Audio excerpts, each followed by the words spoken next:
इसके बाद लिखा है liability for workman compensation reserve 15,000 rupees. Liability for workman compensation reserve 15,000 rupees और रिजर्व दे रखा है 12,000 का। बहुत इंपॉर्टेंट ट्रीटमेंट है, इसको मैं अलग से बताने जा रहा हूं, उसको ध्यान सुनिएगा। वर्कमैन कंपनसेशन रिजर्व WCR क्या होता है ये कि अगर किसी भी वर्कमैन को कोई लॉस हो जाता है, किसी भी तरह की प्रॉब्लम होती है, तो हम उसको कंपनसेट कर सके उसके लिए हम एक रिजर्व बनाते हैं, हम एक गुल्लक बना लेते हैं। और हर महीने, एक मिसाल दे रहे, मैं एग्जांपल दे रहा हूं, ये एक गुल्लक हमने बना ली, ठीक है, इसके अंदर यूं मुंह बना दिए मुस्कुराता हुआ, ठीक है, ये इसलिए हमने बनाया रिजर्व, ये इसलिए हमने गुल्लक बनाई ताकि कभी अगर इन केस, श्योर नहीं है हम, लेकिन रिजर्व क्यों बनाते हैं, पहली बात तो ये आपको पता है। कभी भी अकाउंट्स में 11th क्लास वाले बच्चे भी इस बात को सुन सकते हैं, बहुत इंपॉर्टेंट बात है, ये कंसेप्ट है। ये रिजर्व क्यों बनाए जाते हैं? हाँ, मेरी तुम भी शायद पढ़ोगे ना आगे लाइफ में, तो सुन लो, है ना। अगर पढ़ाई वढ़ाई छोड़ना हो तो कोई ऐसी बात नहीं, जब हम किसी को पढ़ाया करें, सब जनरल बात ना, सब लोग सुना करो, काम आएगा। हाँ देखो, बिजनेस में एक कंसेप्ट होता है प्रूडेंसी कंसेप्ट, प्रूडेंट होना चाहिए। प्रूडेंट का मतलब, इसको दूसरा नाम होता है कंजर्वेटिज्म। हमको हमेशा लॉसेस को तो मान के चलना होगा कि लॉस तो होगा। इनकम हम तब मानेंगे जब वो इनकम जनरेट हो जाएगी, लेकिन लॉस को हम एक्सपेक्टेड मान के चलेंगे कि ये हो सकता है और होगा, ठीक है। मैंने पहले भी लेक्चर में मिसाल दी थी अपने कि अगर हम कहीं जाते हैं, कहीं ऑर्डर लेने जा रहे हैं, तो हम ये मान के ना जाए कि ये ऑर्डर हमें मिलना ही मिलना है, लेकिन हम ये जरूर मान के जाएंगे जब हम गाड़ी से जाएंगे तो डेप्रिसिएशन भी लगेगा यूज की वजह से, और पेट्रोल भी खर्च होगा, पंचर भी हो सकता है, ठीक है। तो हम कई लेक्चर्स में हमने एक बात कही है, कभी भी लाइफ के जो डिसीजन होते हैं वो इस तरीके से लिया करो कि ये मान लो कि तुम्हें लॉस हो सकता है। Negativity is the first step towards positivity, ठीक है। अगर कभी तुम बुरा नहीं सोचोगे तो अच्छा होगा भी नहीं तुम्हारे साथ, क्योंकि जब तुम बुरा सोचोगे तो उस बुरे को कम करने के लिए, उस बुरे के इफेक्ट को कम करने के लिए तुम तैयारी करोगे।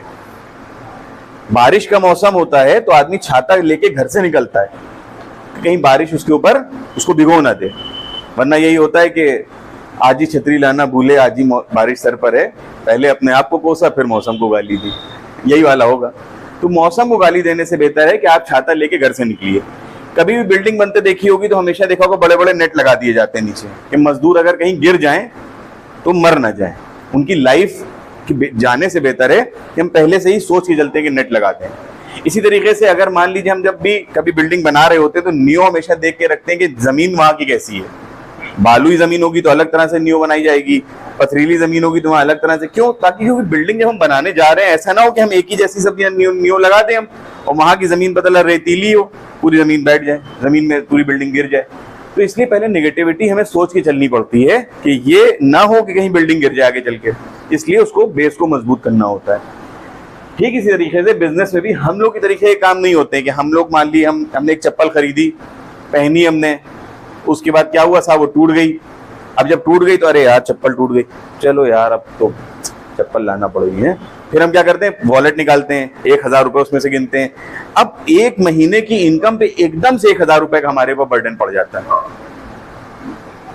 जाना दोनों केसेस में जो तरीका हम बताने जा रहे हैं उसमें भी जाना आप ही के पास से पैसे, और जाना यहाँ पे भी आप ही के पास से। लेकिन फर्क क्या हो रहा है, ये तो चप्पल तो चलिए बहुत छोटी सी मिसाल हो गई, मैं बात कर लेता हूँ। मान लीजिए इन्वर्टर की बैटरी की, ये बड़ा इन्वेस्टमेंट होता है, 10,000 रुपए की मान ली बैटरी आती है, 12,000 रुपए की बैटरी आती है। इन्वर्टर की बैटरी एकदम से खत्म हो गई, अगर वारंटी में तो चलो रिप्लेस हो जाती है, लेकिन अगर वारंटी के बाहर जाने के बाद खराब होती है तो 12,000 रुपए देना एकदम से थोड़ा सा दर्द करता है। तो हम लोग क्या करें कि हम ये अज्यूम कर लें कि 12,000 रुपए में देना है, मान लो फॉर एग्जाम्पल 1 ईयर के बाद, आसानी के लिए। तो इसका मतलब 1 ईयर मतलब 12 महीने। 12 महीने का मतलब क्या हो गया, हर महीने हम कितने रुपए रखते रहे, 1,000 रुपए पर मंथ अलग निकाल के रखते रहे, 12 महीने कंप्लीट हो जाएंगे।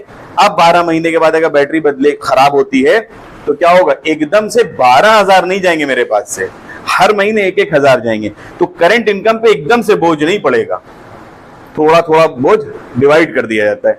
इसलिए हमने ये एक तरह के रिजर्व हम लोग बना के चलते हैं कि अगर कभी कोई प्रॉब्लम आ जाए इन केस, तो हम लोग को एकदम से कोई परेशानी ना हो। मान ली किसी वर्कर की चोट लग गई, 1 लाख रुपए में देना पड़ रहा है उसको मुआवजा, तो एकदम से 1 लाख रुपए देना, और ये रिजर्व रखा हुआ है हमारे पास, इसमें हर महीने थोड़ा थोड़ा पैसा रख रहे थे।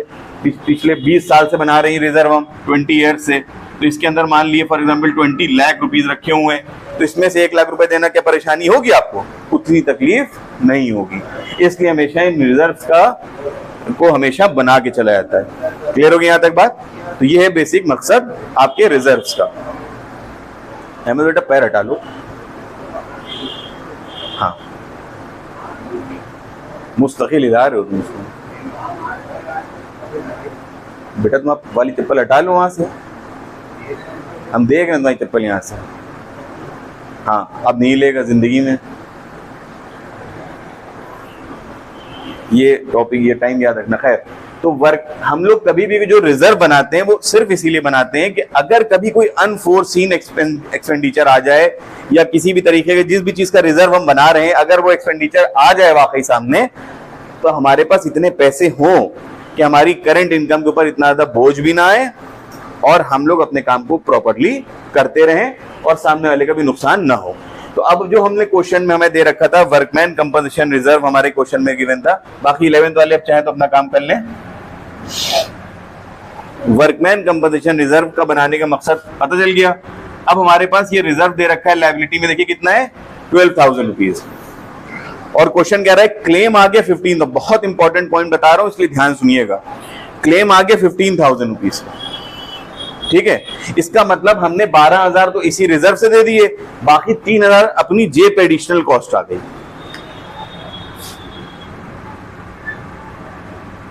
तो जो डिफरेंस आएगा 3,000 रुपए का, ये कहां जाएगा? रिवैल्यूएशन में इसको इंटर कर दिया जाएगा। एम आई क्लियर और नॉट? आ गया समझ में? इसको हम कहां लिखेंगे? To workman compensation claim 3,000 rupees. Am I clear? अब यहां पे इसको हम थोड़ा सा और डिटेल बता दें। अगर वर्कमैन कंपनसेशन रिजर्व कम है और क्लेम ज्यादा है, इसको लिख लीजिएगा, तो डिफरेंस कहां आएगा? डिफरेंस आएगा रिवैल्यूएशन के to side, debit side. Am I clear? अगर वर्कमैन कंपनसेशन रिजर्व और क्लेम बराबर आ जाता है तो कहीं पे नहीं लिखेंगे, खत्म।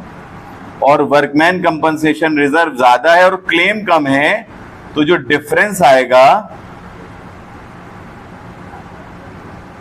अब देखिए यहां पे क्या हो रहा है, रिजर्व ज्यादा है, मान लिए उल्टा समझ लिए 15,000 रुपए हमारे गुल्लक में रखे, 12,000 रुपए हमें देना पड़ रहे हैं, तो 3,000 रुपए बचे हुए ना। ये 3,000 एक्चुअली जमा किसने किए थे बताइए?